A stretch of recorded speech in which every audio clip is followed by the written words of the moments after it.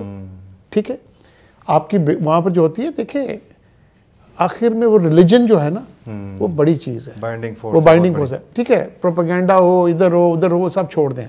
ٹھیک ہے، آپ ویزا ختم کر دیں، ٹیرف ختم کر دیں. ٹھیک ہے، نام پاکستان ہو، بنگلہ دیش ہو، ملک ایک ہوگا. رائٹ، بالکل ٹھیک ہے، بالکل ٹھیک ہے. We have to look forward. Right, we should look forward. ناظرین، ہمارے آئی وش کہ ہم اس ڈسکشن کو جاری رکھتے. یہ ہماری تاریخ کا ایک تلخ باب ہے، اور دونوں ملکوں کی، گرچہ بنگلہ دیش اسی تاریخ کے اس میں رزلٹ میں بنا، لیکن تکلیفیں دونوں طرف اٹھائی گئیں. پاکستان جو کہ قائد اعظم نے بنایا، علامہ اقبال کی ویژن تھی، اور اس پر بنگالی ہو، پنجابی ہو، پٹھان ہو، مہاجر ہو، یا کوئی ہو، یا بلوچی ہو، سب نے لبیک کہا تھا. ہم لوگوں نے آج کوشش کی کہ ہم یہ جو تاریخ ہے، it's a very bitter history, ہم نے کوشش کی کہ ایک جگہ بیٹھ کر تھوڑا کمپیریزن کریں کہ دونوں طرف کیا سوچ ہے. آپ نے یہ دیکھا کہ دونوں طرف گڈ ول ختم نہیں ہوئی ہے. ہم اس قسم کے پروگرام انشاءاللہ مستقبل میں بھی کرتے رہیں گے. آئی وش کہ ہم اس ڈسکشن کو مزید آگے جاری رکھتے. اکرام سہگل صاحب، میں آپ کا بہت شکر گزار ہوں کہ آپ نے اس پروگرام میں حصہ لیا. And doctor Nabi, I am really thankful to you for joining us today. And also Ehtesham Sahab, میں آپ کا بھی بہت شکر گزار ہوں کہ آپ بھی اس ڈسکشن میں شامل ہوئے. آئی وش کہ آپ بھی اس میں کچھ زیادہ بولتے، لیکن یہ ڈسکشن ایسی چل پڑی کہ جس میں بہت کچھ تھا اور بہت کچھ ہم نے سننا بھی تھا. اگلے ہفتے تک ناظرین جہانگیر کھٹک کو اجازت دیجیے. اللہ حافظ.